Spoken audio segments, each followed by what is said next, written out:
Solitary confinement. A mattress and 4 bare walls. Reserved for the worst offenders. Get me out of here! There's nobody in here with me!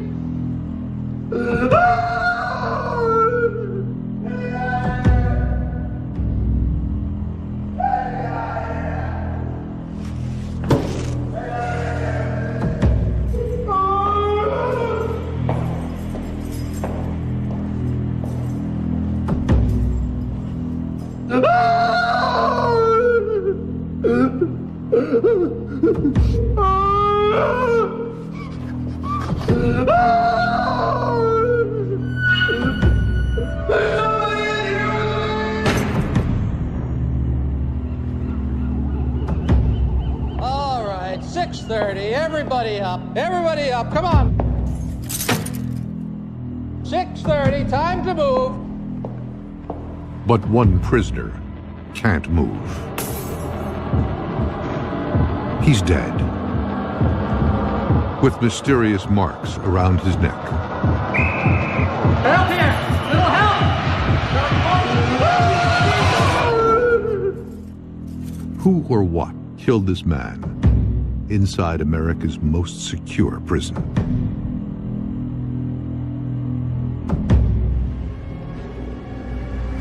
Alcatraz.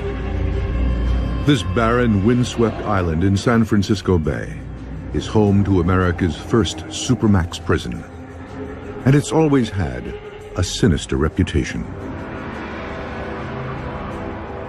The name Alcatraz invokes images of brutality, violence, and insanity. As far back as the 1400s, Native American legend claimed it was inhabited by evil spirits. Alcatraz became a federal penitentiary in 1934 and soon got its nickname, The Rock. Tales of torture began almost immediately, and this 22-acre island was often the end of the line. The prisons people said, well, we've got to have something that's going to hold people who are this violent. So they looked around and said, what do we have? The prison guards were handpicked, the toughest of the tough from around the nation. Inmates were allowed 1 visitor a month at the warden's sole discretion. The concrete cells measured only 5 by 9 feet. Inmates weren't often allowed to speak. The loneliness driving many insane. Alcatraz was a last resort. This is the place that you came when they couldn't handle you. They decided this was the place that was going to handle you for good. Official records are imprecise, but 64 men are said to have died, either behind these bars or trying to escape them. When inmates began committing suicide, using any means available, rumors started to circulate that the prison was haunted. Some guards began to think solitary confinement, called the Hole, was the residence of evil. Today, night watchmen tell of the sounds of inmates running and of hearing Al Capone playing the banjo.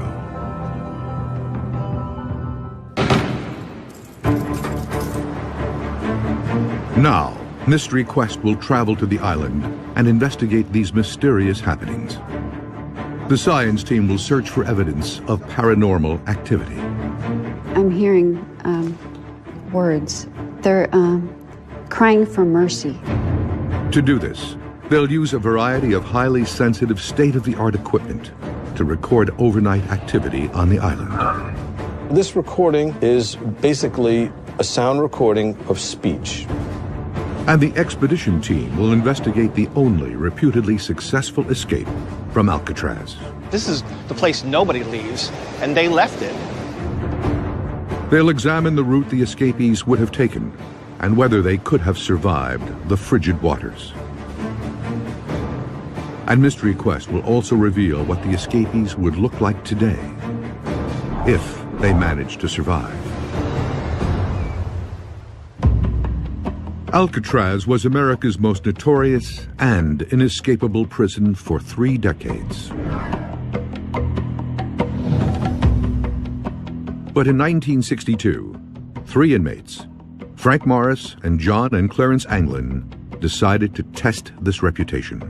One legend of Alcatraz that had never been pierced was the fact that it was impassable. No one could get off the island.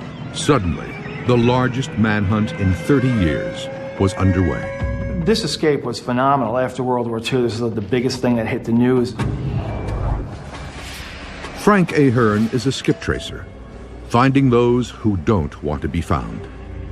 He will be leading the Mystery Quest expedition. He has spent years researching the Alcatraz escape, one of 14 escape attempts in the prison's history. Of the 36 prisoners who risked their lives to get off the island, 23 were quickly recaptured. 6 were gunned down by guards before they got to the water. 2 drowned and their bodies were recovered, while 2 others are listed as missing and presumed drowned. As much as hope tended to die when people reached Alcatraz, one hope that they had was that they could get off. A guy would see a moment where he could sprint for freedom, and it would be impulsive. And a guard would say, "Stop or I'll shoot," and he wouldn't stop, and they would shoot, and that would be it. And then you would have those the way they planned for months. Convicted bank robbers, Morris and the Anglin brothers, spent 6 months preparing their breakout. Each man had a job in a workshop, giving them access to everything they needed. These guys were smart. What they did was they used tools around them to make the escape. They made rafts and life preservers from stolen raincoats and came up with a clever way to cover their tracks.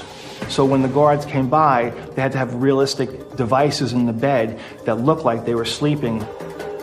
The prisoners painted papier-mâché heads to leave in their beds, and they tunneled through their cell walls with relative ease. The prison had been built 20-some years before, and the salt water that was going in through the prison walls and through the plumbing was eroding the concrete. Actually, the guards themselves were very surprised that it was easy to dig through with small spoons and tools of that nature. On June 11, 1962, Morris and the Anglins slipped through their cell walls and began climbing up a utility shaft. And they just made their way up, up, up. And the final thing that they had to go for was the metal air vent on the top that was like a wagon wheel. Next, they crossed the roof and shimmied down a drain pipe to reach the ground. They got to the water and they put their flotation devices together from the raincoats and basically sailed away.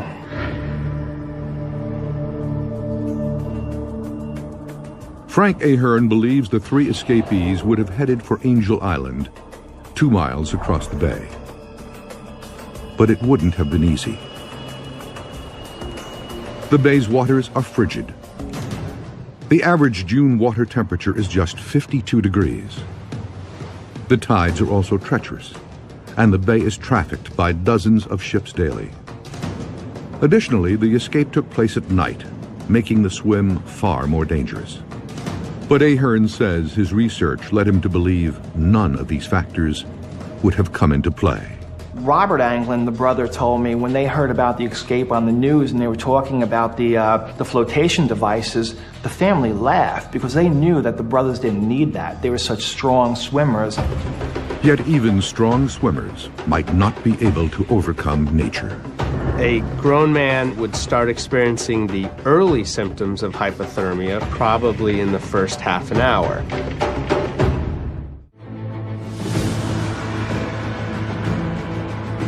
Mystery Quest is investigating Alcatraz, one of the most ominous and forbidding places in American history. The Spanish explorer who named Alcatraz in 1775, Juan Manuel de Ayala, found the island so inhospitable he never set foot on it. In the 1800s, the U.S. military erected a lighthouse, a fort, and a jail on the island. The first inmates were hardcore Confederate prisoners from the Civil War, some of whom died as a result of the deplorable conditions there. Decades later, in the 1930s, a new kind of criminal. Gangsters were ruling the nation's streets, and authorities needed a place to put them. they transferred some of the most evil men in America to Alcatraz. One of the most famous was convicted murderer Robert Stroud, who became known as the Birdman of Alcatraz. He remained a violent inmate, but in prison he grew fascinated by birds, eventually raising some 300 in his cell. He even wrote 2 books on the subject. Gangster Al Capone went from public enemy number 1 to inmate 85 on Alcatraz. In solitary, Capone began a physical and mental decline from which he never recovered. And racketeer James J. Whitey Bulger, currently a fugitive on the FBI's 10 most wanted list, also served time on the Rock. I think that you really could say the men weren't hardened by being here, they were softened. Al Capone, who had lived high off the hog in every other place that he had been, basically came here and eventually after a few months said to the warden, I guess Alcatraz has got me licked. Life on the island was so harsh that self-mutilations and suicides weren't uncommon. One of the famous stories is the story of Ruth Percival, who one day just lost it. He chopped off the fingers of one hand and then held out the hatchet to another inmate and said, chop off the fingers of my other hand. By the early 1960s, critics were calling conditions on Alcatraz cruel and inhuman. In March of 1963, the Federal Bureau of Prisons shut Alcatraz down. But the reports of ghostly apparitions here never stopped.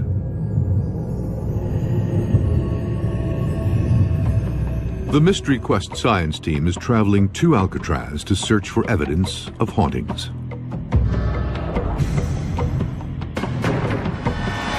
Tom Netzband, a San Francisco ghost hunter, leads the group, which will spend the night on the island. Psychic Carla Barron has been called in to help choose where the team should focus their investigation.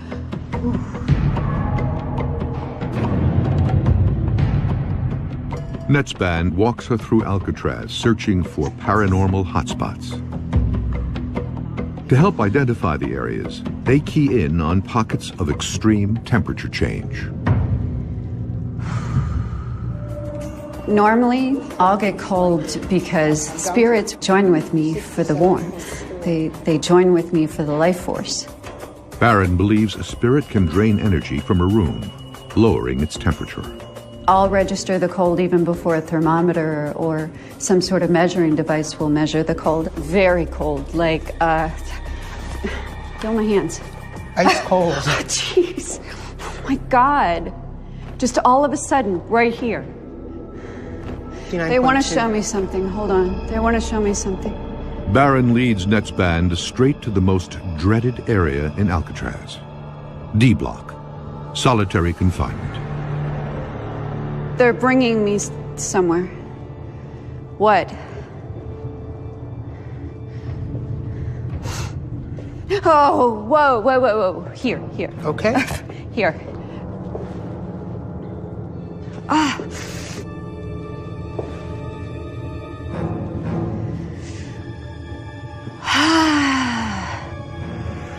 What is this?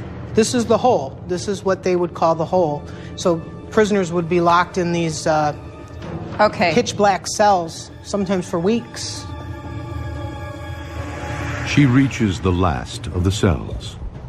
Ah, cold. Number 14. Really cold. This cell was said to be where an inmate was murdered by an unseen intruder.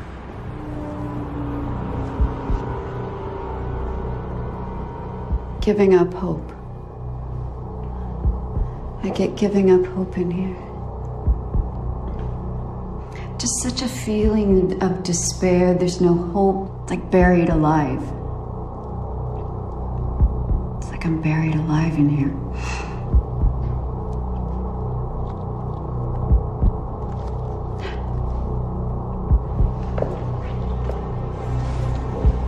Barron is drawn from D Block to another notorious area of the prison, the hospital. What's going on here?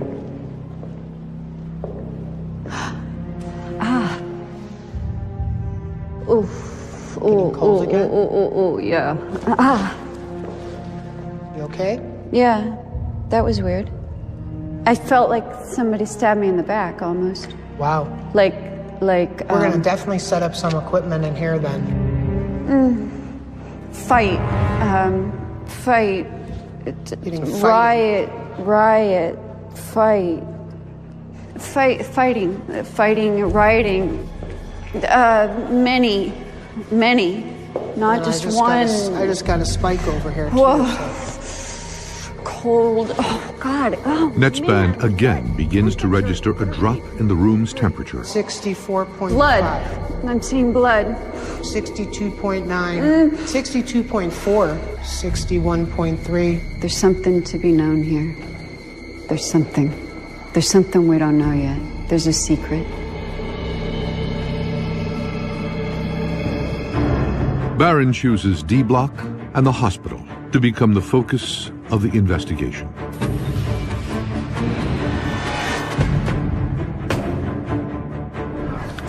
The team has come armed with a broad spectrum of paranormal equipment, including night vision and infrared cameras, portable audio recorders, and 2 unique devices. One is called an ovilus, which converts energy into speech. Gouge. And the other, the paranormal puck, which is more specialized. The user can type in questions, and the answers are seen, heard, and saved. Arm.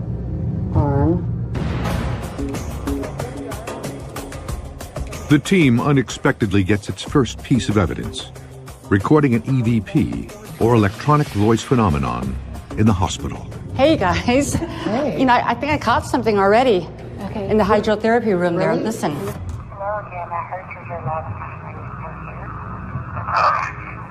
Ghost hunters say EVP recordings are spirits attempting to communicate from beyond the grave. This recording is an important piece of evidence that will be analyzed later.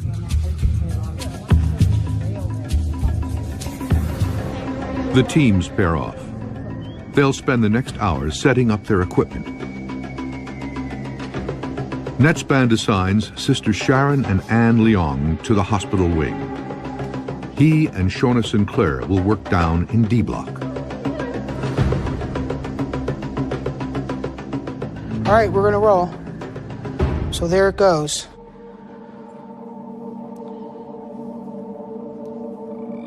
Want to start in 14? Ready. Let's go in.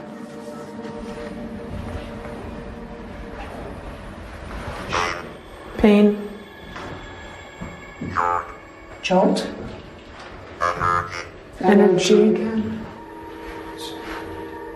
Is there anyone here?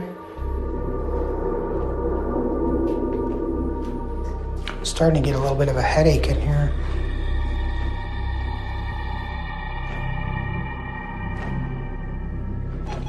They head to another area. So this is where we want to go. Is there anything in this prison that wants to communicate with us?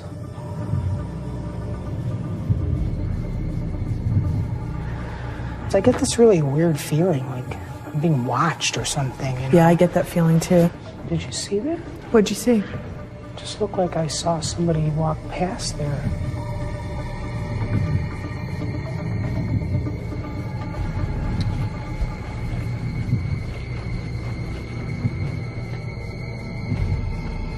Hello?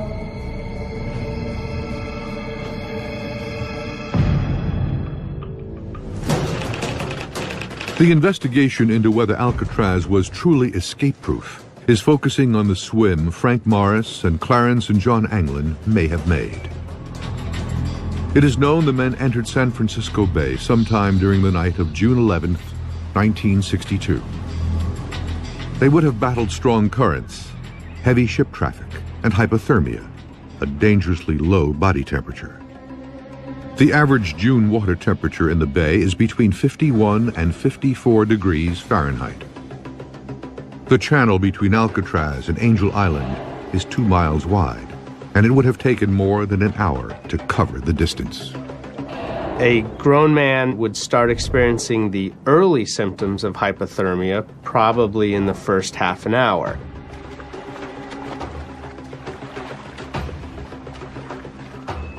Hands become numb. Uncontrollable shivering begins. As blood vessels constrict, muscles cramp and are hard to coordinate.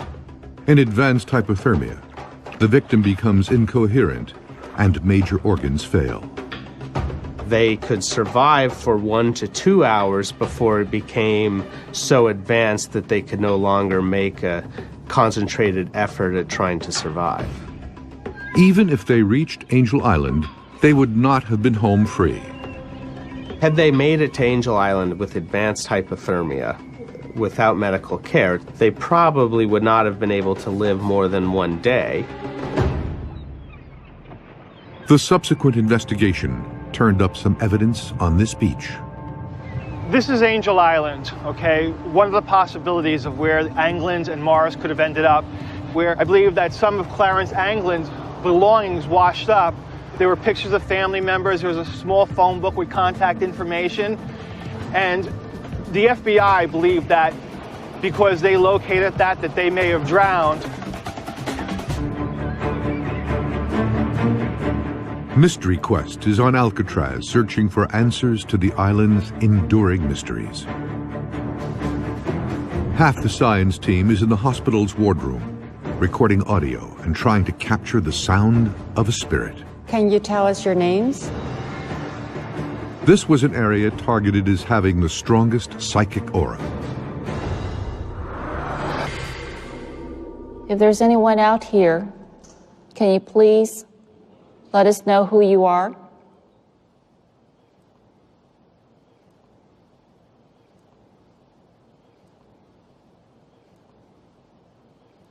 How many of you are here?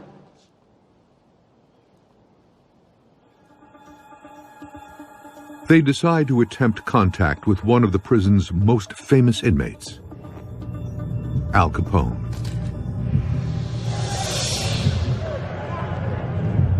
Capone was transferred to Alcatraz in 1934. To help pass the time, he played the banjo.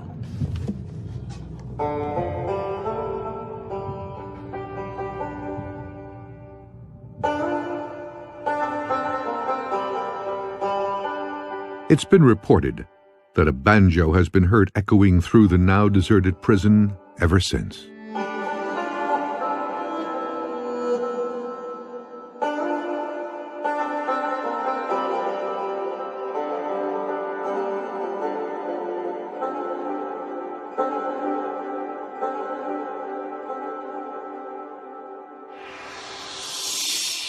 Hey, Al Capone, if you're here, I hear that you play a mean banjo.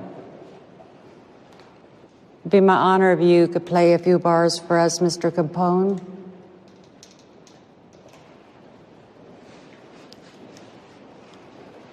Let's hear some banjo music.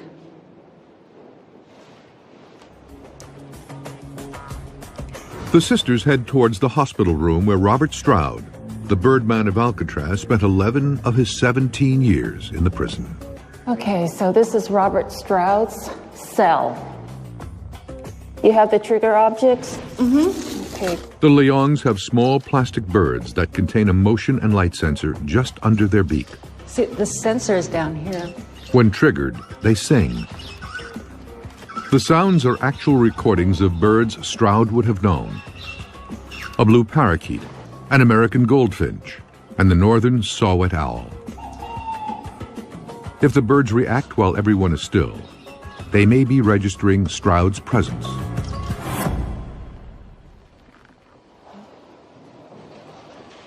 The owl. That's weird. You're not even standing near the owl. No, I'm not. And you're in front. Are you standing by the owl, Robert? That's an owl. Can you say something?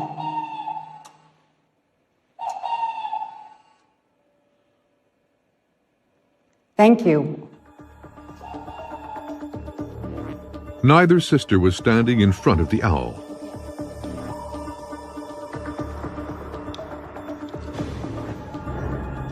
The team downstairs is trying to capture a presence that may be invisible to the naked eye, using a camera that can see in the dark. It is an industrial-grade FLIR, or forward-looking infrared camera. The FLIR registers heat signatures. Orange or yellow, a warm object. Blue or purple, a colder one.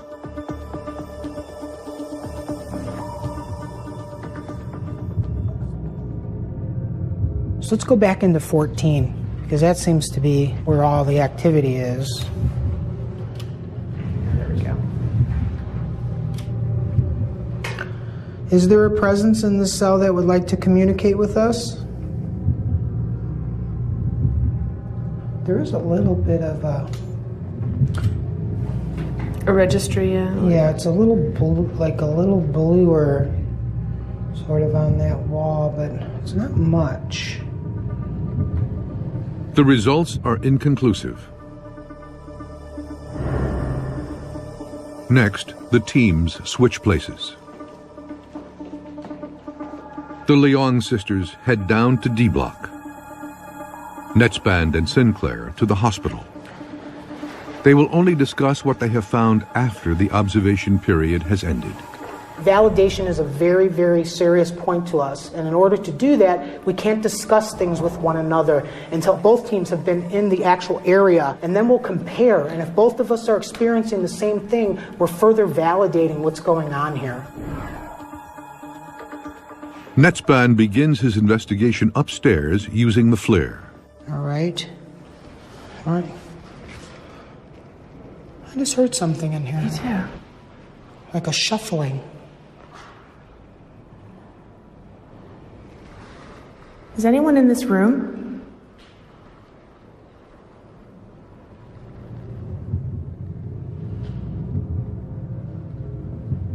Did you hear that shuffling in here? Yeah. It was like... Yeah, I heard that.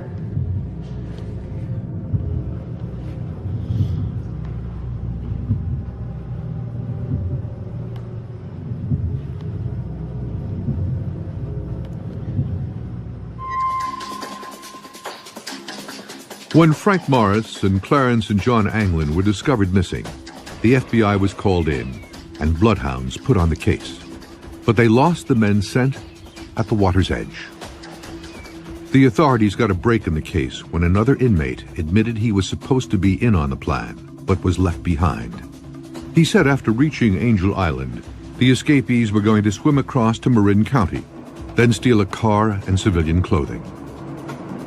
The FBI just figured these guys would get picked up in like 2 days from the escape. But no thefts were reported in Marin. Everything law enforcement expected just never took place. A month later, Morris and the Anglin brothers were listed as missing and presumed drowned. I think it was important for law enforcement to kind of shut this thing down quick because they wanted to make sure that the image of Alcatraz being this imposing place where nobody could escape from, that if you escaped from here, you were just drowned. But Ahern doesn't think the men drowned, and he doubts they had to swim all the way to Angel Island. He believes they had a boat waiting to pick them up. So my theory basically is that this was such a sophisticated escape that by no means when they got out, they were just going to wing it. They were definitely looking for a specific plan, and that plan most likely included having the boat. There was a report of a mysterious boat in the area on the night of the escape, but authorities were never able to track it down. The 3 convicts had disappeared without a trace. And if the men are still alive, Mystery Quest will investigate what they would look like today. Mystery Quest is investigating Alcatraz, its haunting, and the possible 1962 escape from the escape-proof prison. Frank Morris and Clarence and John Anglin had disappeared. Prison officials listed the men as presumed drowned, but authorities never stopped looking. Over the years, sightings of the men filtered in from all over North America, but those leads proved dead ends.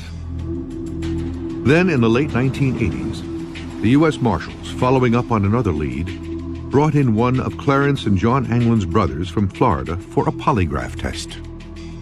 They brought Robert Anglin, the brother to Clarence and J.W., in for a polygraph test somewhere around 12 and 15 years ago. It tells me that law enforcement must know something that they would bring the brother, Robert Anglin, in 25 years later if there wasn't something beyond what we know. The results were never released, and the case remains open today. Could the men be alive more than 4 decades later? Frank Morris was 35 when he disappeared.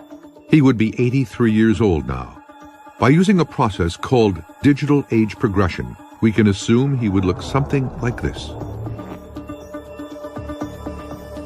Clarence Anglin was 31. He would be 79. His brother John Anglin was 32 and would be 80. Age progression is a great tool for law enforcement because it does identify what they would look like now. But the key is getting that photo to places where they may be.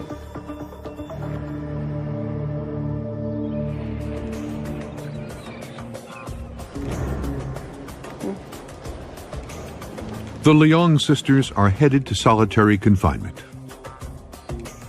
Let's go look at cell block D. Okay. They will be using a new device, the paranormal puck. With it, the user can type in questions and the answers are seen as well as heard and saved. They decide to investigate cell 14, where an inmate was reported to have been found mysteriously murdered. Okay, I'm going to put the puck back in. Anne Leong stops at the door.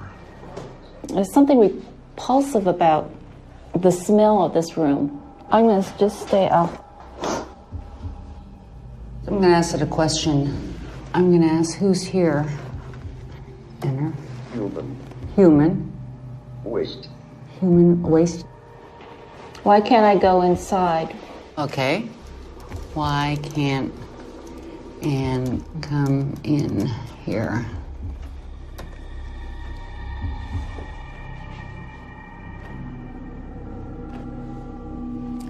So there's no response? No, not to that question.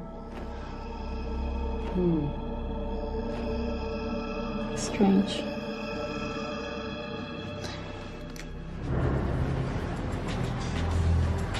Tom Netzband and Shona Sinclair are in the hospital's pharmacy.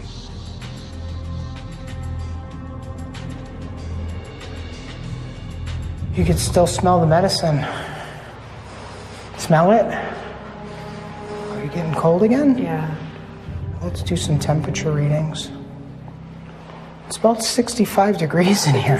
The temperature begins to drop. 62.4, 62.0, 61.8, 61.3, 61.1. Can you drop the temperature to say 58 degrees? 60.4, 59.8. Come on, 58 degrees. If you're here, drop it lower, please. 59.3, 58.8, 58.6. You're almost there. Come on. 58.5, 58.3, 58.1. Just bring it down. It's a little bit more. 57.9. Thank you. Thank you. Thank you for doing that. Thank we know you. You're here. The drop happened in just minutes.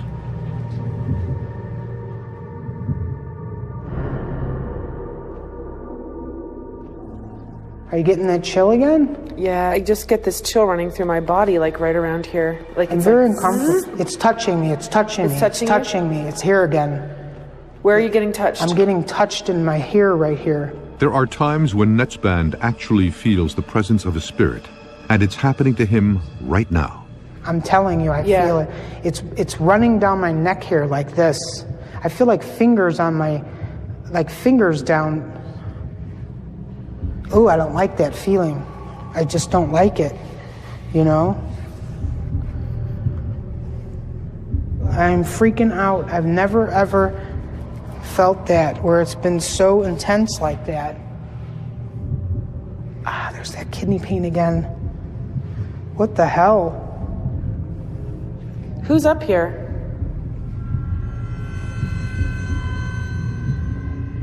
Ah, that hurts. I don't like this ward cell. I don't like it at all. This is the creepiest room to me in this whole hospital. Let's just get out of here. I'm not getting stabbed again.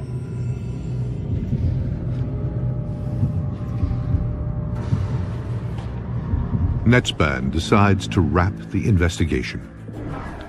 All right, I think we're gonna wrap it up and call it a night. Okay. The cameras have shot hours of footage, which must now be analyzed. Images from the infrared still cameras, data from the puck, and the audio recordings will be downloaded and reviewed. This is a sound that is not from the speech of a human being.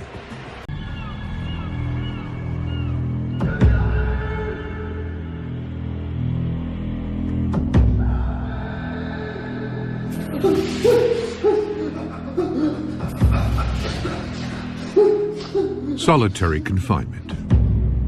A mattress and 4 bare walls. Reserved for the worst offenders. Get me out of here! There's nobody in here with me!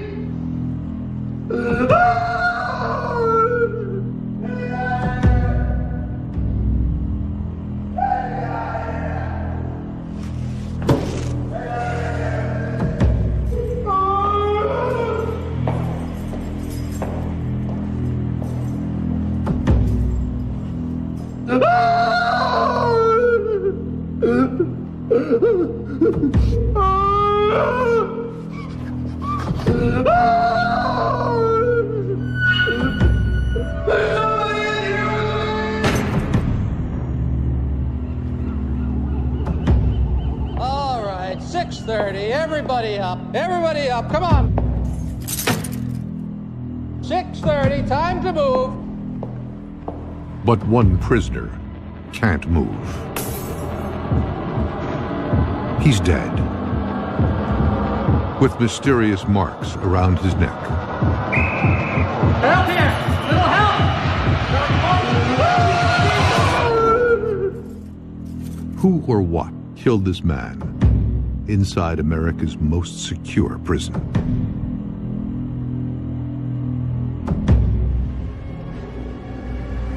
Alcatraz. This barren, windswept island in San Francisco Bay is home to America's first supermax prison, and it's always had a sinister reputation. The name Alcatraz invokes images of brutality, violence, and insanity. As far back as the 1400s, Native American legend claimed it was inhabited by evil spirits. Alcatraz became a federal penitentiary in 1934 and soon got its nickname, The Rock. Tales of torture began almost immediately, and this 22-acre island was often the end of the line. The prisons people said, well, we've got to have something that's going to hold people who are this violent. So they looked around and said, what do we have? The prison guards were handpicked, the toughest of the tough from around the nation. Inmates were allowed one visitor a month at the warden's sole discretion. The concrete cells measured only 5 by 9 feet. Inmates weren't often allowed to speak, the loneliness driving many insane. Alcatraz was a last resort. This is the place that you came when they couldn't handle you. They decided this was the place that was going to handle you for good. Official records are imprecise, but 64 men are said to have died aboard.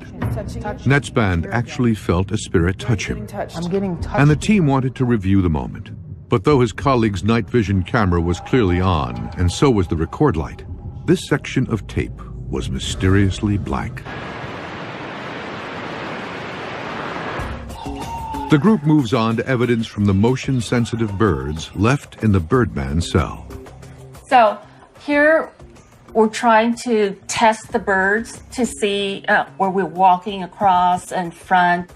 And it's really funny, but Sharon never once went past the owl. And when you can see the video clip here, the owl was just hooting. So that's amazing. I think that's pretty cool, yeah. Well, I guess if you really want to contact Robert Stroud, then you would bring some birds.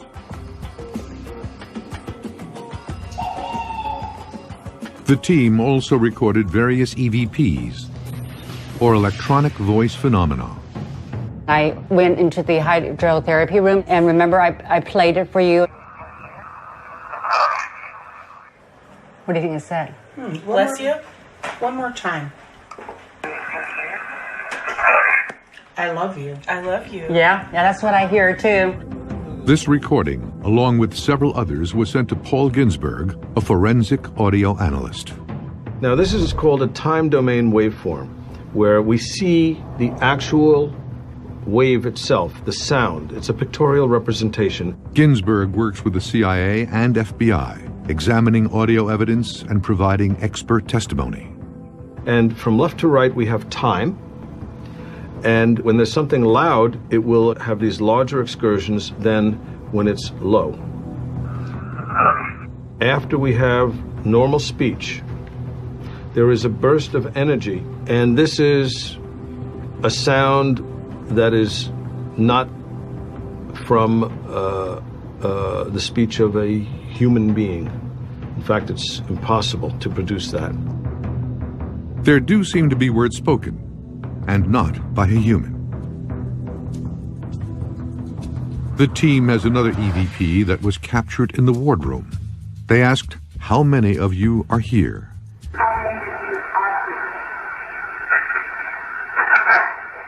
Wow. Wow. 50 more or less? I hear 50 just about. Yeah, You hear it I again? heard that. Look at. How many are you?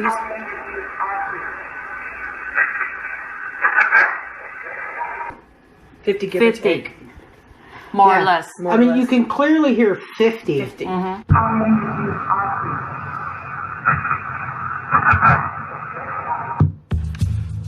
These sounds are well above the range of the human voice spectrum. So I would say, without any question, that those sounds were not made, could not be made by any human, at least not a live one. I would love to have some hard evidence that this, in fact, is a connection to the beyond and that there are other worlds out there. But right now, I'm still skeptical.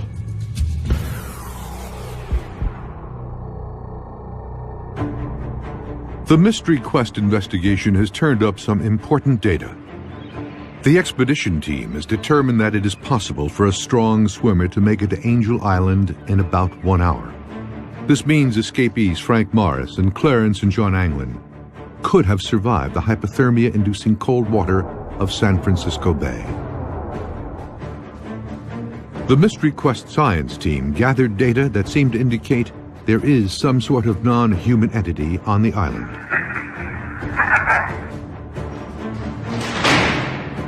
While the mystery of this place endures, this investigation has brought us closer to understanding notorious Alcatraz Island. People came here and hope died, and it makes total sense to me that an island like this would hold a reserve of energy that's ugly and evil and frightening.